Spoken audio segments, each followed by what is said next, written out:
Queridos amigos, la semana pasada emitimos en plena noche trepidante electoral, por tanto es lógico que no fuese un programa tan seguido, aunque hubo su fidelidad, y yo por eso quiero recordarles algo importante, porque tiene que ver. Cuando vino Juan Soto Ibars a hablar de ese fenómeno, ¿no?, de algunos desastres producidos por lo woke, vamos a decirlo así, en el fondo estaba casi profetizando algunas cosas que luego han pasado en nuestro país.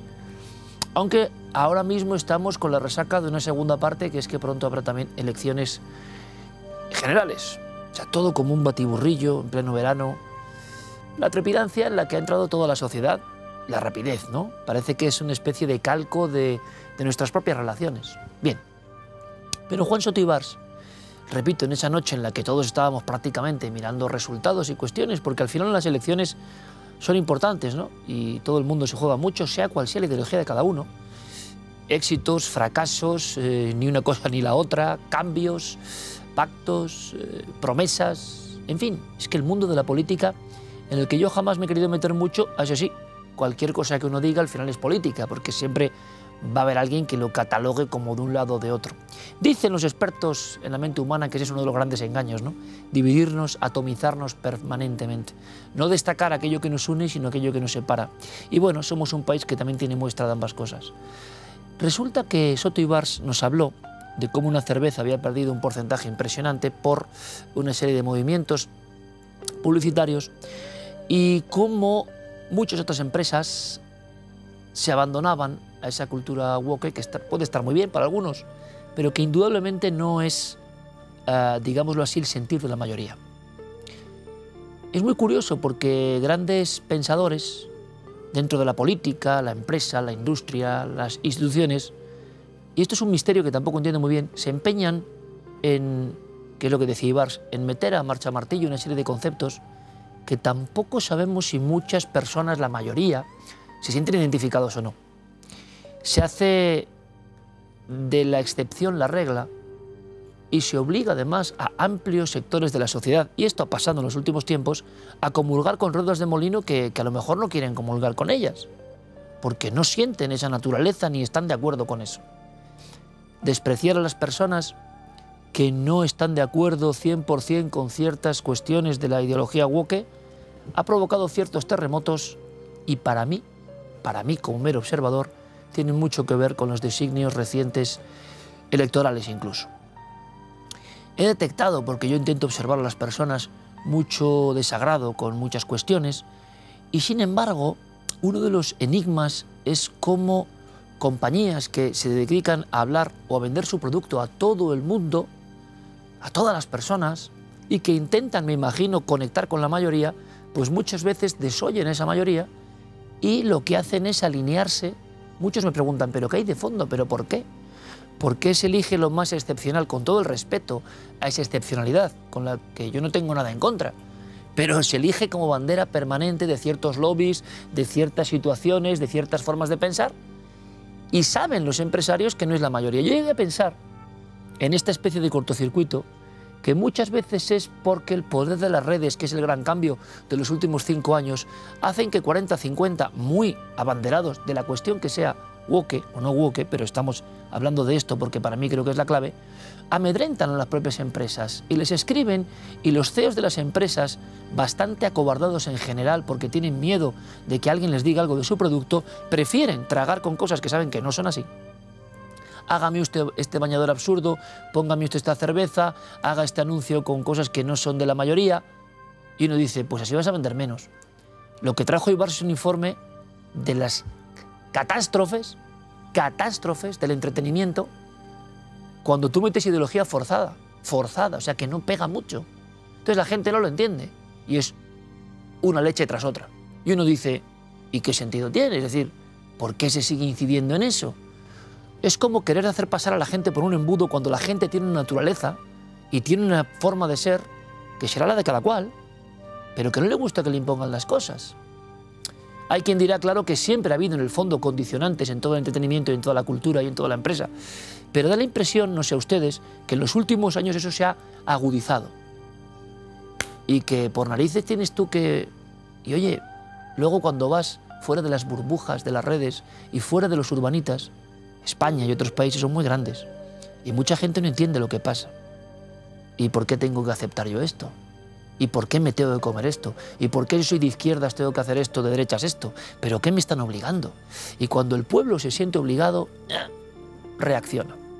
Y reacciona con una fuerza que los expertos en marketing y los bien atildados expertos y expertas en tendencias sociales se ven sobrepasados. Ahí va, resulta que la sociedad no era la burbujita de internet que pretendíamos.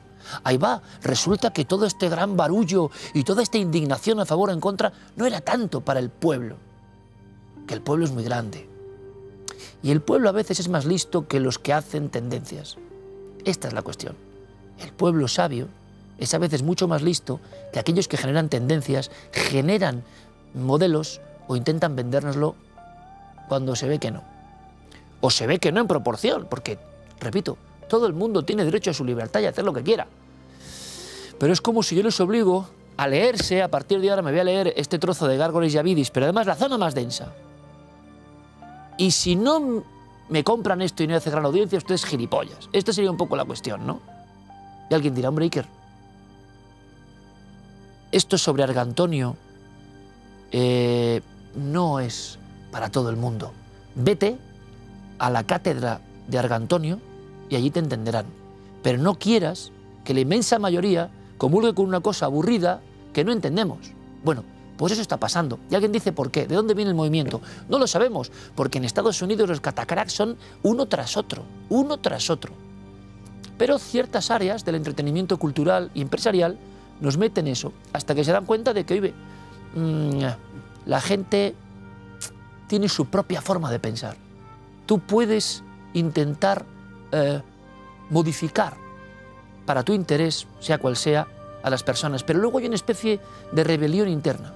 Hay una especie de pulsión, yo no sé si llamarlo más antigua, más ancestral, o lo que usted quiera, y que cuando algo es postizo no les gusta, y entonces reaccionan. El listado que dio Soto Ibars, y se lo recuerdo porque fue un programa evidentemente con menos eco al ser noche electoral, estaba siendo una especie de código. Y usted insiste en forzarnos, y usted insiste en meternos en lo más inocente cuestiones ideológicas que a la gente le importan un bledo cuando se compra una tostada, la nocilla, un coche o un perfume. Pues algo está ocurriendo, porque la realidad es que la manivela continúa. Y a mí muchos de ustedes me preguntan, oye, ¿pero qué hay detrás? O sea, ¿qué código hay detrás para cambiar la sociedad o que se detalle solo en las cuestiones que interesan a unos poquísimos? ¿Qué conspiración hay aquí? Bueno, muchas de las conspiraciones nunca progresan porque existe algo que es que el pueblo es capaz de luego manifestar su deseo.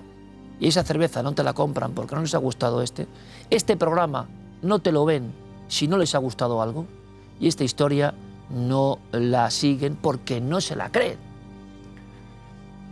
Y da la impresión de que ese eco enorme de las redes ha provocado que la gente viva en su mundo, si nos puede pasar a todos, donde creemos que todos son de nuestra ralea y que nos entienden y que, ¡uf, qué follón, qué movidón!